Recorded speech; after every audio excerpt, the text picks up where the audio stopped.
and the arrival of the month of Rajab. The month of Rajab is a very good opportunity for us if we have strayed away from Allah's path, if we have disconnected from God. It is a great opportunity to reapproach God. Because there are time periods when spirituality and connection to God are easier. It is, for example, like going downhill. Sometimes it can be uphill.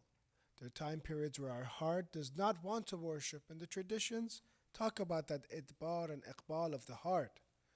So when it comes to recommended actions, we always look at the heart, and you don't want to allow yourself too much in a way that you'll be burnt out, not wajib things. But Rajab is one of those time periods where you will find more energy, you will feel more easier doing the worship of Allah. It is Shahrullah, as dear brother mentioned. It is one of the months of Allah. Actually, in some of the traditions we have from Imam Kadhim alayhi salam, Rajab is known to be one of the rivers of heaven that is wider than milk and is sweeter than honey, and it is a reward for those that fast in this month. Thank you. And those that fast in this month, one day of it will be equal to fasting 1 month. So this is a perfect opportunity for one, if somebody has make up fast for Shahr Ramadan, because you have these 2 months to perform that makeup before a kafara at-takhir or kafara of delaying the wajib fast sets in. So this, you can make your intention wajib, qada, and inshallah you get rewarded for fasting Rajab. Also, you have in the traditions, the month of Rajab is the month of performing Umrah. In one of the best months, there's a tradition, it's interesting. Maybe I can have you vote for this. Which one do you think is better? Going and performing Umrah in Shahr Ramadan, and everything is doubled and tripled in Shahr Ramadan. Reciting one verse of Quran is equal to reciting the entire Quran. Doing Umrah of Shahr Ramadan or doing Umrah in Rajab, which one do you think is better? Because if the speech is about Rajab, I know the answer. So yes, the tradition has in the month of Rajab. I already set you up so you know. I do something that no one will fail, inshallah. And also this month of ziyarat of Imam Hussein alayhi salam. Today was, for example, those that have not done it, the ziyarat of Imam Hussein, the first of Rajab. It is also known that it is a special time even for the other infallibles to visit them in the month of Rajab. For example, those that were close to the shrine of Imam Rida alayhi salam, they lived in Iran, they would make sure that in the month of Rajab they would visit Imam Rida alayhi salam, because you have a specific ziyarat of him in Rajab, and or in general it's recommended, it's better. So therefore this is a great month, and it is one of the haram months. Sometimes they ask me, what are these haram months? These months that they say haram, qital is haram, fighting is haram in it. One of the historians answers it this way and says, when you look at the haram months, which is Rajab, Dhul Qa'dah, Dhul Hijjah, and Muharram, these 4 months, 3 of them are next together, 1 of them is all alone. The 3 that are together, Dhul Qa'dah, Dhul Hijjah, and Muharram, they say this had to do with the honor of Hajj. Because there should be no battle, no war, so that people can come and do Hajj, and it usually takes a month before for them to travel, and a month later to go back. So some say this might be the philosophy of the month of Haram because of Hajj. Well then what about Rajab? Because Rajab is also one of those months that it is recommended to do Umrah. So there are also a lot of groups and caravans going to visit Mecca or to do Umrah, and therefore Rajab is also one of the months of Haram, for example. When you look at the traditions of the month of Rajab, you see that, for example, Imam Kadhim alayhi salam says, Rajabun Shahrun Azim. Rajab is a magnificent month. Don't devalue Rajab. يضاعف الله فيه الحسنات. Allah has increased the hasanat and good deeds in this month, has multiplied it. وَيَمْحُ فِيهِ السَّيِّئَاتِ, and Allah forgives and erases. If we have anything negative that we have done in this spiritual year, it's a perfect time, the month of Rajab, to ask for forgiveness. In another tradition, it mentions from Rasulullah, إِنَّ اللَّهَ Ta'ala nasaba fi sama'i sabi'a. Allah has placed in the seventh heaven a malak, an angel. And this angel is a da'i, calls. This angel, what it does in the seventh heaven, calls. And what does this angel call in the month of Rajab? When it enters, he says this, Tuba lidhakirin, Tuba lita'in. From the night of Rajab to the morning. Is right now part of the night of Rajab? Yes. So from the night to the morning, this angel calls and says, glad tidings to that person that is remembering God at night in the month of Rajab. Glad tidings to that person that is worshiping right now. The angel is telling you it is the night of Rajab. You're in a masjid, coming to listen to Quran, to Hadith, to see the community, and you're answering the call of this angel. He's saying to you, Tuba, good job. Because he is encouraging you to worship Allah. Then God says in this hadith, is narrated that God says about Rajab, Ana jalisun man jalasani, and I sit with whoever sits with me. If you have in this month a time period where just you and Allah, you're speaking to Him, know that He is sitting next to you, metaphysically, metaphorically, and therefore you're being accompanied by Him. وَمُطِيعٌ مَنْ أَطَاعَنِي, and I will obey whoever obeys me, meaning I will make whatever they want happen. If they reach that high position, if they say kun fayakun, I will make it be. For example, if they do something, I'll say kun fayakun, and will be. وَغَافِرٌ مَنْ اسْتَغْفَرَنِي, and I will forgive whoever seeks forgiveness for me in the month of Rajab. الشهر shahri, which our brother said the tradition. He says Hadith Qudsi, the month is my month. Rajab is the month of Allah. وَالْعَبْدُ عَبْدِي, and the slave is my slave. وَالرَّحْمَةُ رَحْمَتِي, and the mercy is my mercy. If I want to forgive, don't say, who are you to forgive? Why are you making it so easy?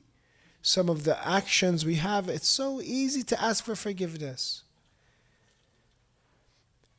فَمَنْ دَاعَنِي فِي هَذَا الشَّهْرِ أَجِبَتْهُ, and whoever calls upon me, I will answer him in this month. Whoever calls upon me, I will answer him in this month. وَمَنْ سَأَلَنِي أَعْطَيْتُ, and whoever asks me in the month of Rajab, I will give. وَمَنْ اسْتَهْدَانِي هَدَيْتُهُ, and whoever seeks for guidance, I will guide him. Once we have in the life of Imam Muhammad al-Baqir alayhi salam, a person was confused. He didn't know which of these different groups or sects to follow. So he's sitting there and asking Allah for guidance and asking Allah to help him. His name was Hamza ibn Muhammad. And there are different groups, Zaydiyah, for example, Qadariyah, for example. Zaydiyah, they followed the brother of Imam Muhammad al-Baqir alayhi salam. Not that Zayd wanted that. Zayd had a 10,000 more army that he rebelled. And some of the traditions say about Zayd ibn Ali that he rebelled with the permission of the Imam. But there were a group of people that said Imam Baqir alayhi salam is not the Imam, and it is Zayd, for example. So there is confusion. He didn't know which one is right. Zaydiyah is right. Qadariyah is right. Different groups. So he asks Allah for guidance. The companion of Imam Baqir alayhi salam comes to his door and says, the Imam wants to talk to you. Now this was a conversation that he has only with himself and God. Nobody else knew. And in the hadith it mentions, it says that he sees the Imam. And the Imam knew what he needed. And tells him in the hadith, La ila Zaydiyya, wala ila al-Haruriyya. Haruriyya are a group of the Khawarij. Wala ila al-Murja'ah, group that think that only beliefs is sufficient, you don't need action. Wala ila Qadariyya, and don't go towards the Qadariyya.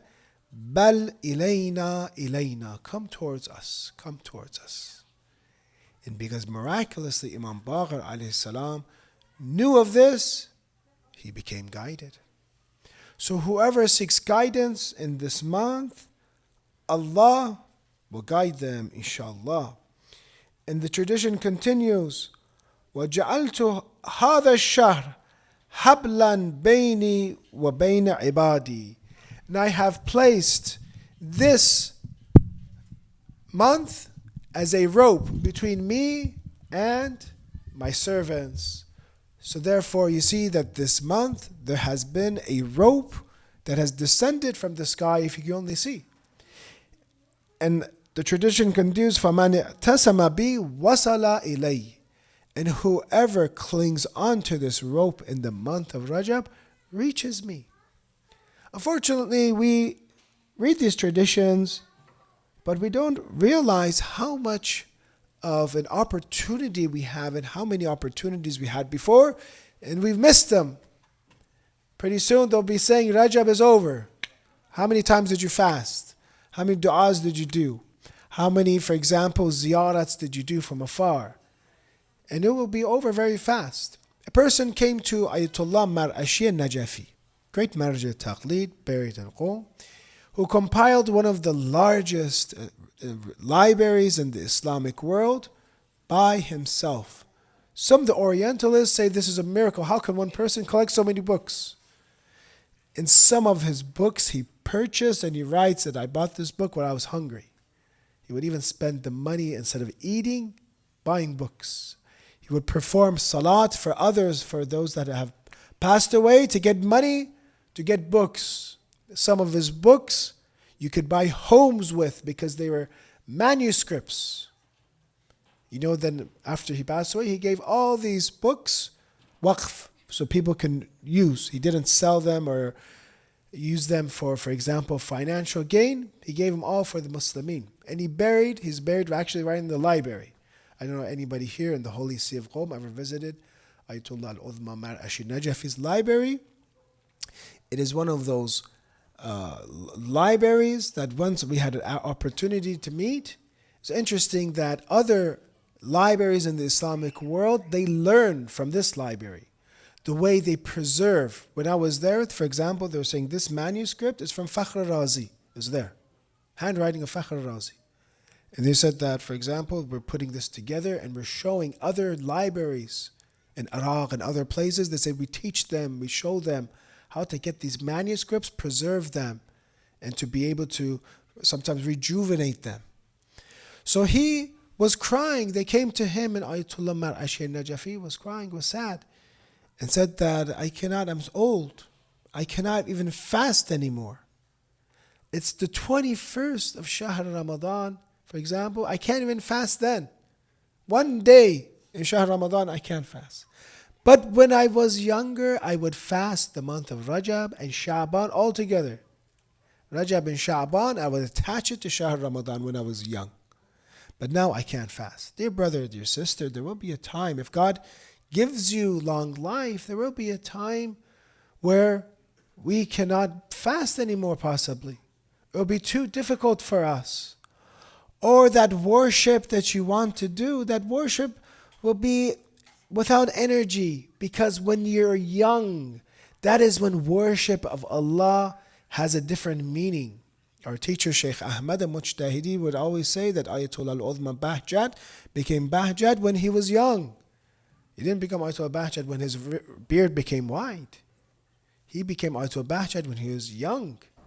So therefore, when are we going to worship God? When are we, if we wait until we're old? Some people say, I'll go to Hajj when I'm old. I'll pay Khoms when I'm old. Let me buy my sports car now, I'll pay it later on when I am old. And I'll go to Hajj later on. I'll make up all those things.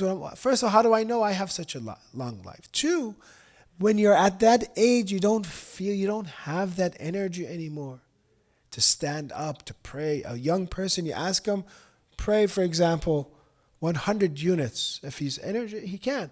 But that old person can't. Every time he wants to sit, his knees hurt, his back hurts. It's in pain, torturous for him. So when will you worship God? You're waiting till when you're old? You won't have energy then.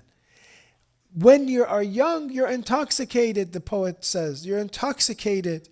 Too much shahawat and lust and distractions. Everything else seems very exciting for you, but religion, Quran and Hadith is not exciting. Durus and class is not exciting.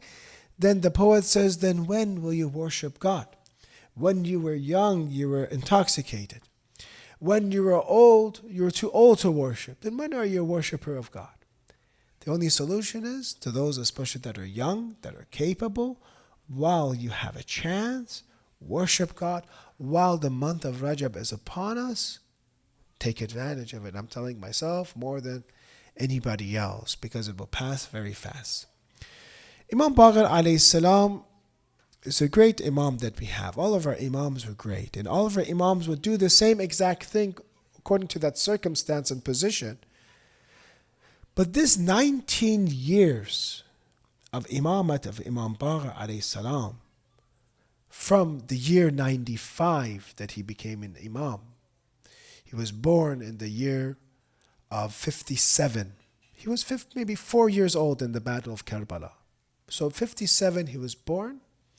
114 after Hijri, he was martyred. So he lived 57 years, 19 years of imamat, from 95 to 114. 19 years. He is both Hassani and Husseini. Grandson of Imam Hussein, grandson of Imam Hassan. After that, all the imams after him became Hassani and Husseini. But this 19 years with 5 of the Khulafa that lived from the Umayyads, 4 of them being from the Abdul Malik family, and the other being Umar ibn Abdul Aziz, the third. This time period was a weakening time period for the Khulafa of the Umayyads. And he had the opportunity to teach. He had the opportunity to have students. He had the opportunity to have followers. His followers not only were in Medina, were in Kufa and Iran as well. Thousands of hadith he began to teach. He began to give life back to Islam. So from the Khulafa we have from the Abdul Malik family, Al-Walid, Sulaiman, Yazid, Hisham, and then we had Umar ibn Abdul Aziz, who you've probably heard about him. They say he did good things. He, for example, stopped the hadith prohibition. Hadith was not allowed to be transcribed until the year 99, until Umar ibn Abdul Aziz came and allowed hadith to be taught and to be compiled. That was during the time of Imam Baqir alayhi salam. So he has permission and he is starting to spread and teach hadith of what Rasulullah said and to reteach people.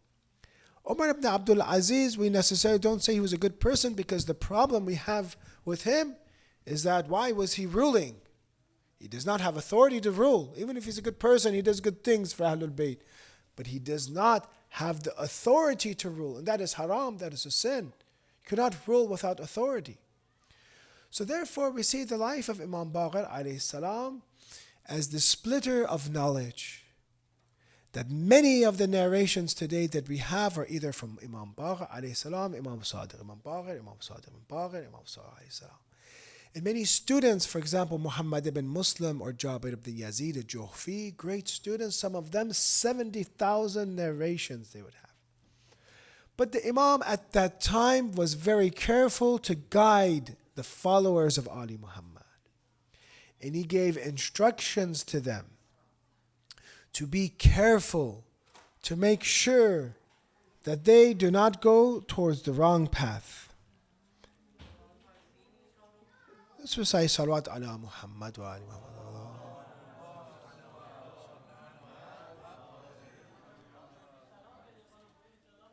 Sometimes we see that the Imam comes and confronts the Khawarij,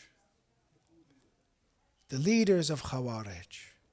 And they would say, for example, that Ali ibn Abi Talib, I apologize for saying this, is not a Muslim. Ali is not a Muslim. He's an unbeliever. And he would argue with them. And look at the way that he would argue. He would say that, why do you say Ali ibn Abi Talib is not a Muslim? For example. And they would say, because he did arbitration. With Muawiyah, he did arbitration. And the Khawarij were with Imam Ali, but after arbitration, or hakam, after that, they left. So he says very clearly to them that, then why do you not understand that Allah has allowed hakamiyah in the Quran?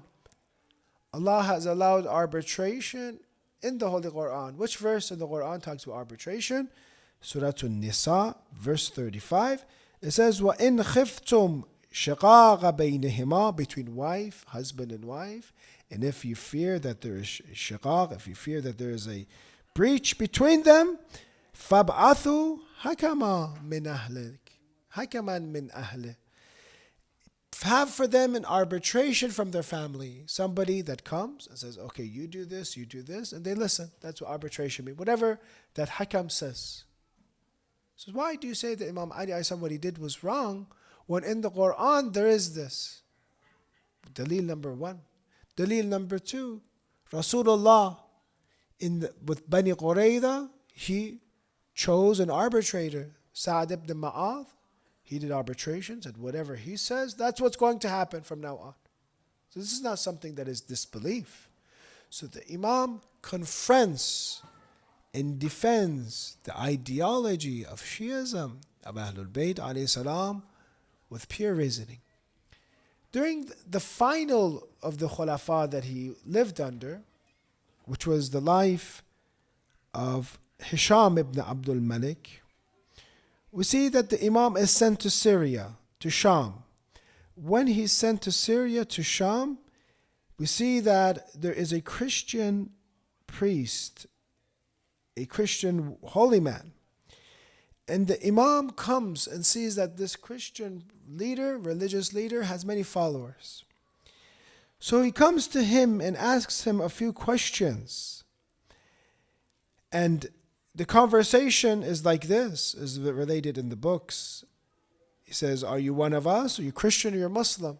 The Christian scholar asks. Imam al-Baqir alayhi salam says, I'm a Muslim.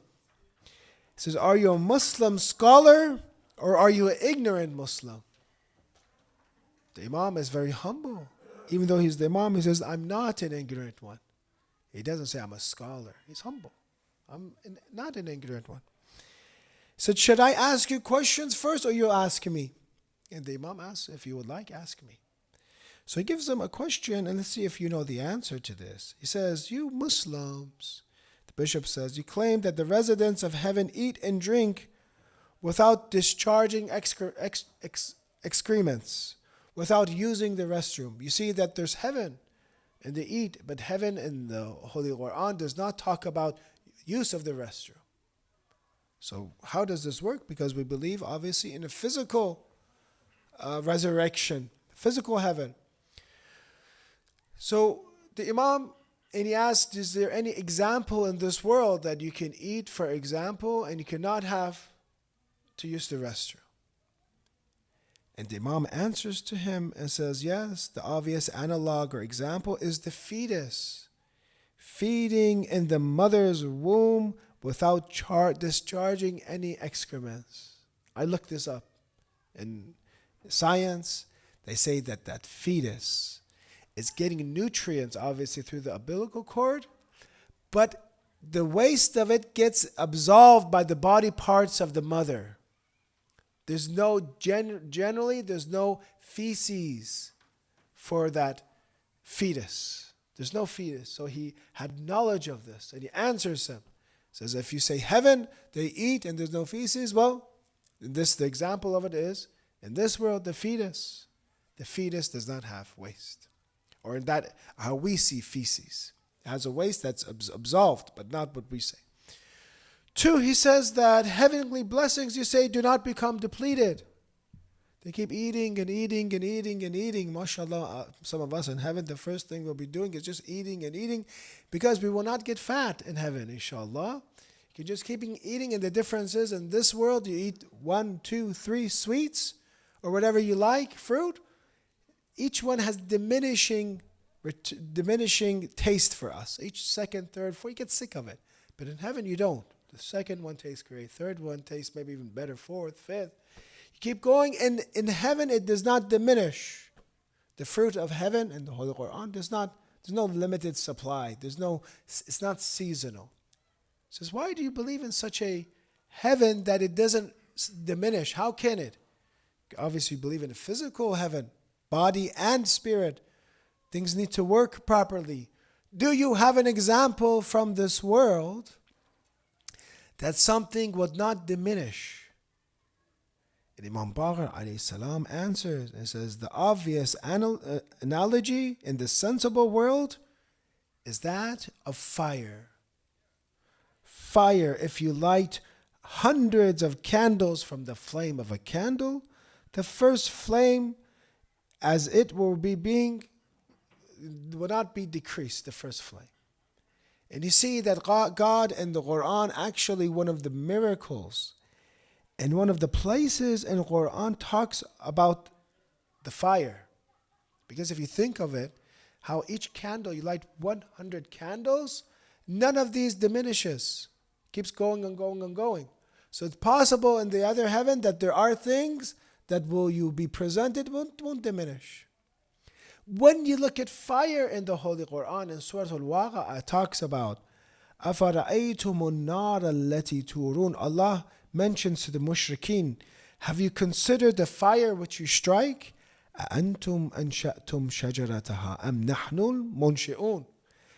Is it that you produced the tree for it, or are we the producers? The Mufassirin say beautifully that tree that produces fire. And I want you to imagine a life without fire. I mean, you cannot exist because we need the sun.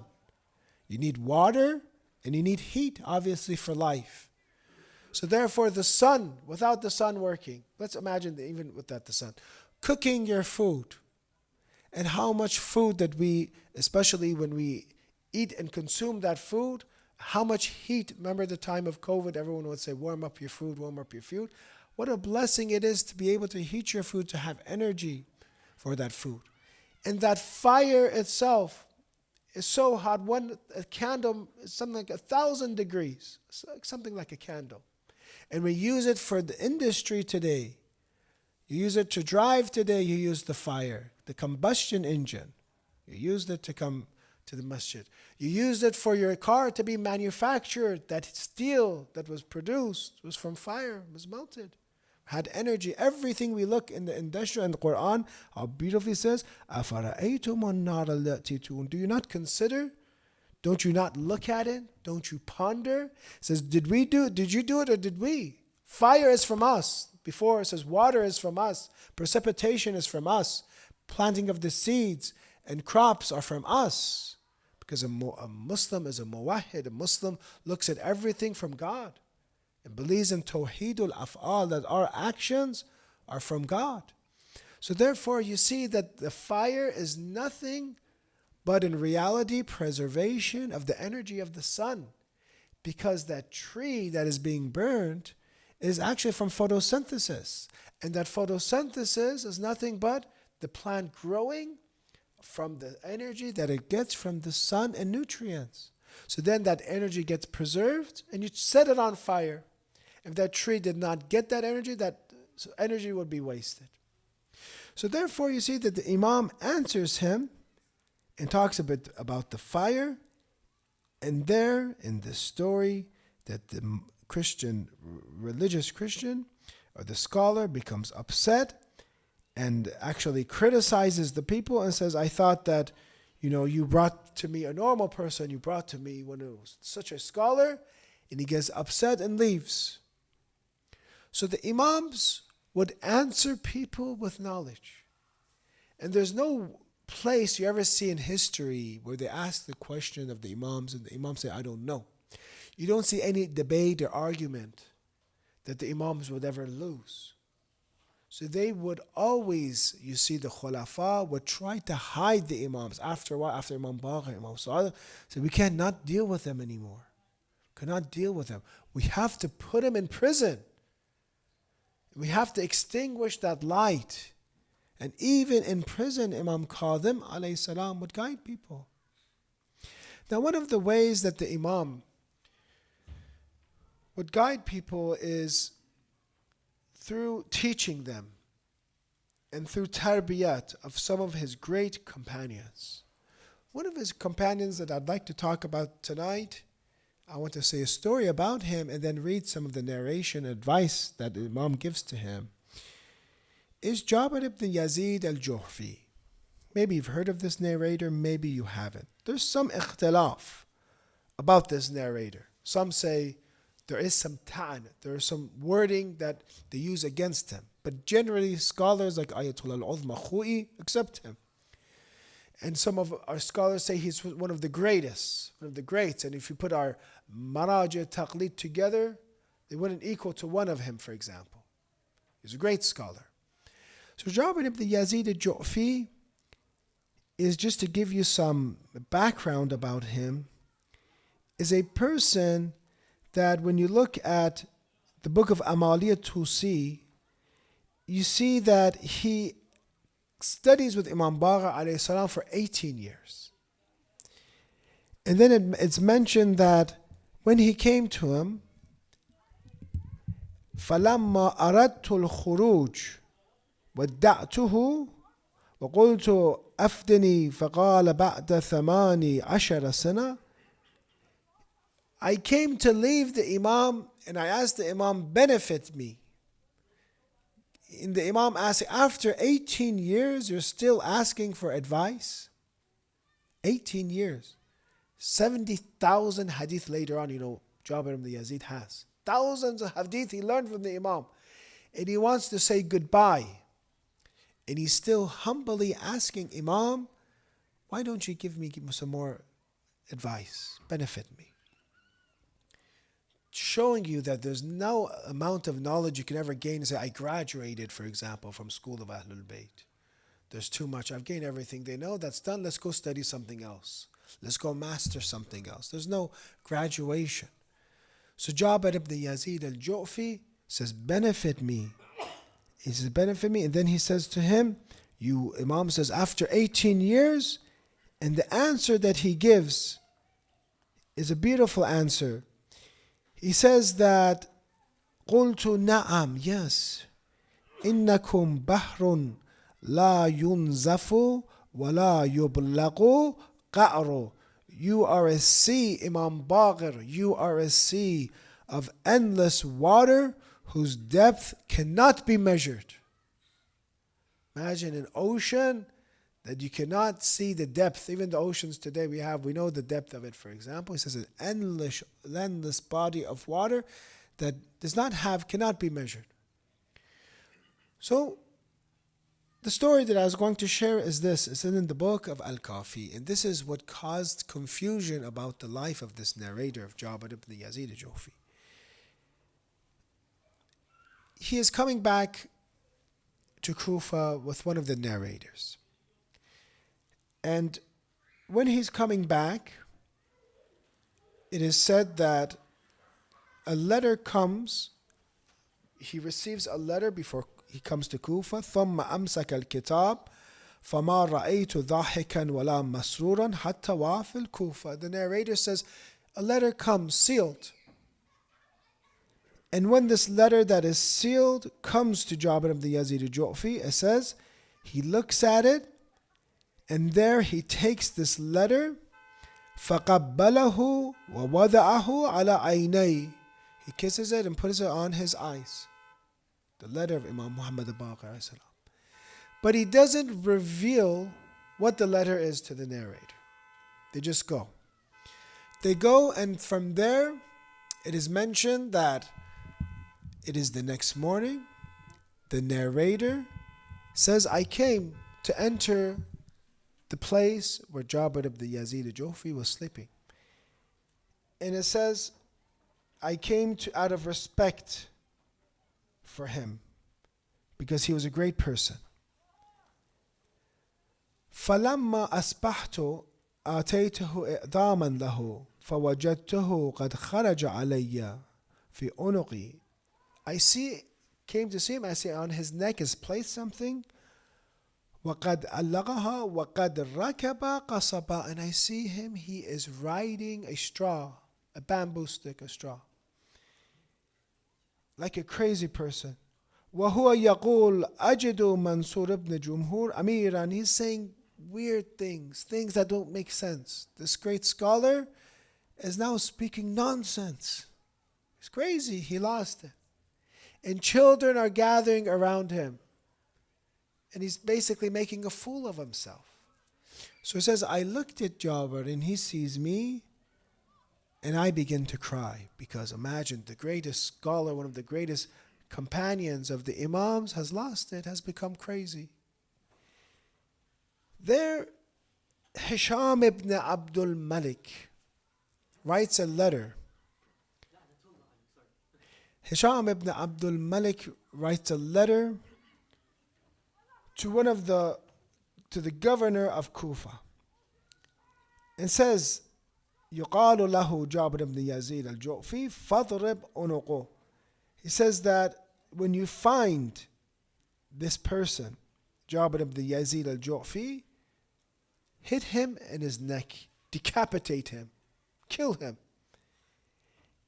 And then they understood, this governor of Kufa comes to look, who is Jabir ibn Yazid al-Ju'fi? And he says that he's actually, they look and he asks around and says he's a crazy person. In front of him he starts riding like the straw, the bamboo stick, and kids are around him. And he says, there's no reason to kill him. He's already crazy. There's no reason to shed his blood. There he understands, the narrator, and we understand that the Imam, from that letter he gave, basically instructed Jabir that whenever you receive this letter from me, pretend you are crazy. Pretend you're a crazy person. And immediately he followed the instructions of the Imam. And then at that time, it caused him to be saved. Now, what would happen if he had less iman in the Imam? What would happen if he had less trust? And he questioned the Imam and wrote a letter back and said, Imam, should I do this now or next month? How crazy should I be? Should I do this in Kufa? He kept asking. By that time, Hisham ibn Abdul Malik would have killed him, obviously. So this story teaches us that the Imam, one, has knowledge of the unseen, as how Rasulullah had knowledge of the unseen. He tells another Jabir ibn Abdullah al-Ansari, he tells him that you will meet my great-grandson, for example, Imam al-Baqir alayhi salam, you will meet him and send him my salams. So the Rasulullah also had knowledge of the unseen. This is not something Quran talks about this. This is actually one of the needs that a prophet or imam has to have, is they have to have knowledge of the unseen. Or else how are they going to guide the community? How are they going to be able to understand the wahi and revelation? They need to have all knowledge of the unseen. So it shows us that Imam Bar alayhi salam already knows, and takes care of his followers. Two, it shows the responsibility of the Shia. A true Shia is one that submits completely and follows the instructions of the Imam. Now, from that narration that I said I would share with you, so we can act upon the instructions of Imam Baqir alayhi salam, I'm going to continue that narration that Jabir, when he was departing from the Imam, asks and says, give me advice. He says, you've been with me for 18 years, you want still advice? He said, yes. So the Imam tells him, Ya Jabir, Balligh Shi'ati anni as-salam. First instruction, Jabir, send my followers, send my Shia as-salam. Send them my salam. Always considering and thinking about the Shia, the followers of Ali Muhammad. وَأَعْلِمْهُمْ أَنَّهُ لَا قَرَابَةَ بَيْنِي وَبَيْنَ اللَّهِ. There's no family between us and God. وَلَا يُتَقَرَّبُ إِلَيْهِ إِلَّا بِطَاعَتِهِ. لا. And if somebody wants to get close to God, it's only by obedience. Don't think, tell the Shia, don't think that we are now family members or that we're so close that they can do whatever they want. Tell the Shia that the only way to get close to God is by obedience. Don't allow your love for Ahlul Bayt and the fact that you believe in the salvation and intercession that will be caused from family members of Ali Muhammad and Rasulullah. Don't allow you to become relaxed when it comes to haram. That actually the followers of Ahlul Bayt should be more careful when it comes to sin. Meaning that I believe in the God's mercy. I believe in intercession. I believe that Imam Hussein ﷺ will intercede if I cry for him, yes. But should that cause me to sin?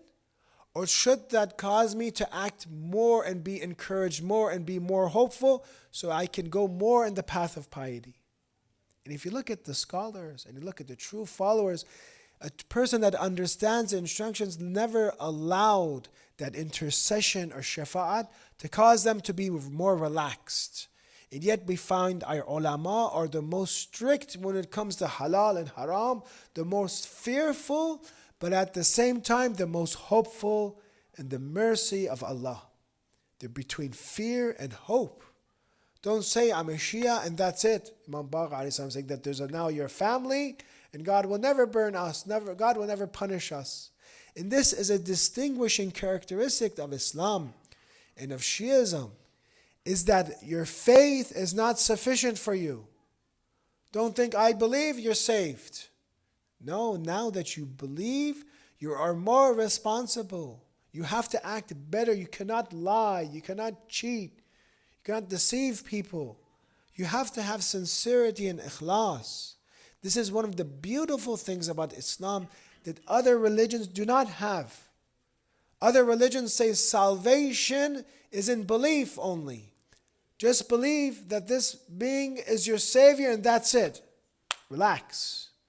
But Islam says now that you believe, act better. This should encourage you to be the best of everyone.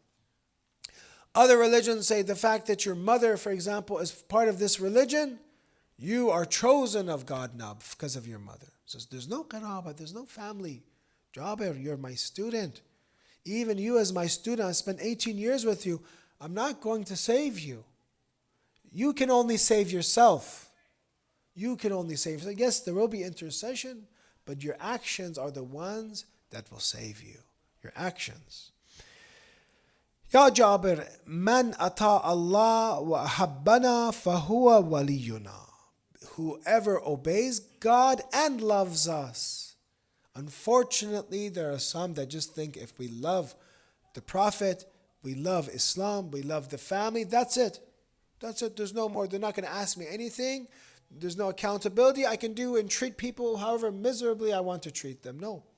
It says love us and obeys Allah.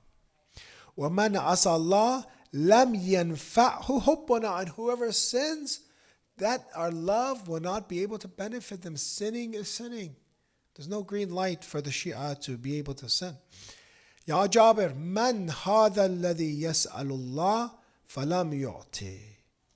Jabir, who has it been ever that asked God and God has not given? Imam al-Baqir is a muwahhid, true being that understood God. It says, who has ever sincerely asked God and God has not given to him?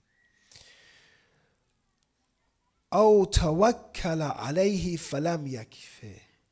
Or has trusted upon God and God was not sufficient for him. Truly trusted, truly asked. See, sometimes people ask, but it's not really asking from God. It's kind of like, okay, God, if you can, I'm going to try too, but God, you try as well. We'll both try together, for example. It's not that. And there's a story that they say I don't know how accurate this is, but they say there's a story of one of the kings of Iran that was, or rulers, was a harsh person, would execute people, kill them. And he saw this beggar in the shrine of Imam Rida alayhi salam that was there for a while. And I believe, if just recollecting, I think that he could not see, or he had a dua that he needed to be answered, and he was there for a long time. Says, how long were you? For a very long time. at the shrine of the 8th Imam, Imam al-Rida. He says, I'm going to go and come back. If you do not get your shafa from Imam al-Rida, I'm going to kill you. So then this beggar, poor guy, he said, for example, he's blind now. He said, now I'm going to, Imam al-Rida, I said, now it's serious. Now it's truly serious. You better do something. He's going to murder me. He's going to kill me. It's this. I don't have any hope. He comes and they say, actually, that is when he gets his cure. And they say the reason for that is because he truly asked. You truly ask from God with sincerity. You ask in a way that you're certain. You ask in a way that you have no faith in anyone else. It's not 50-50. It's 100% God, 0% people. أو وثق بي فلم ينجي, or for example, had trusted and has not been slaved. Ya Jabir. So one, he is telling the first part of this very beautiful admonition and advice from Imam al-Baqir alayhi salam. One is about actions. Be careful. You're responsible, Jabir. And to tell the Shias too, you're responsible. Two is about Tawheed. Trusting Allah, asking Allah, He will answer. Believe in it. Believe with certainty from tonight, the month of Rajab. He will give you. Be that strong when you pray. Three, he talks about this world. Ya Jabir, أنزل الدنيا منك كمنزل نزلته تريد التحويل عنه. Think of this world as a short, temporary stop, Jabir. You ask for advice after 18 years. I told you about God. I told you about yourself. Now about this world. This world is a temporary stop for you. This life is nothing but a horse on which you ride in a dream. وَهَلَ الدُّنْيَا إِلَّا دَابَّ رَاكِبَتْهَا ركبتها في منامك واستيقظت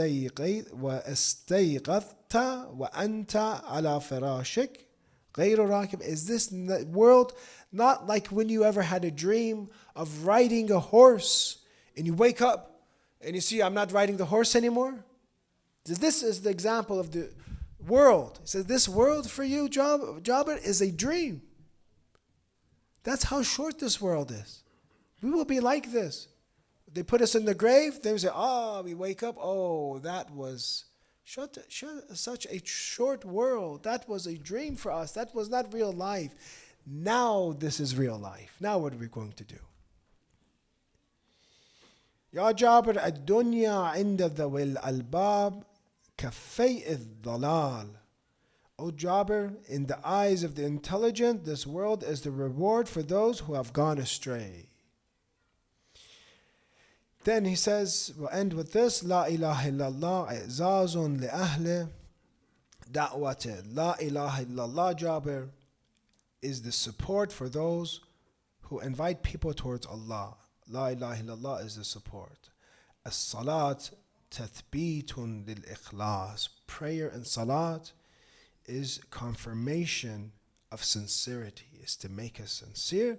وتنزيه عن الكبر. Salat, Jabir, is made to make you humble. It makes you sincere. You want to be sincere? You want to be humble? Pray salat. وَالزَّكَاةُ تَزِيدُ فِي الرِّزْقِ. And zakat and charity or Islamic tax increases your sustenance. وَالصِّيَامُ وَالْحَجِّ تَسْكِينُ الْقَلْبِ or قُلُوب. تَسْكِينُ الْقُلُوب. And going to Hajj and fasting is tranquility for your hearts. You ever fast and you see how tranquil and calm you are? Did you ever go to Hajj and see that I don't have any worries anymore, how tranquil I am? That is the benefit of fasting. And then continues about other things and then says, وَحُبُّنَا أَهْلَ الْبَيْتِ نِظَامُ الدِّينِ. And our love, Ahlul Bayt, the family of the Prophet, is the structure of religion. The structure of religion. وَجَعَلَنَا وَاللَّهُ وَإِيَّاكُمْ مِنَ الَّذِينَ. I didn't say this part, وَالْقِصَاص وَالْحُدُودِ حَقْنُ الدِّمَاءِ. Punishments in Islam is for safety. For safety.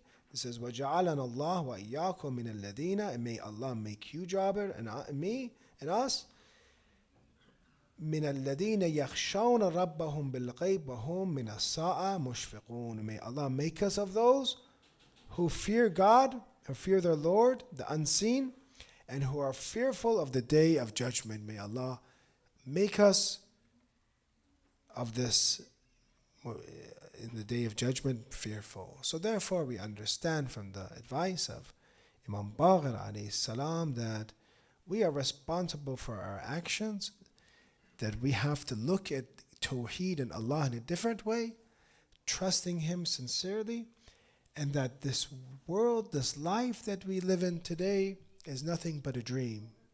And soon it will end, and we'll see the reality, as the tradition says, An-nasu niyam idha matu intabahu. People are asleep.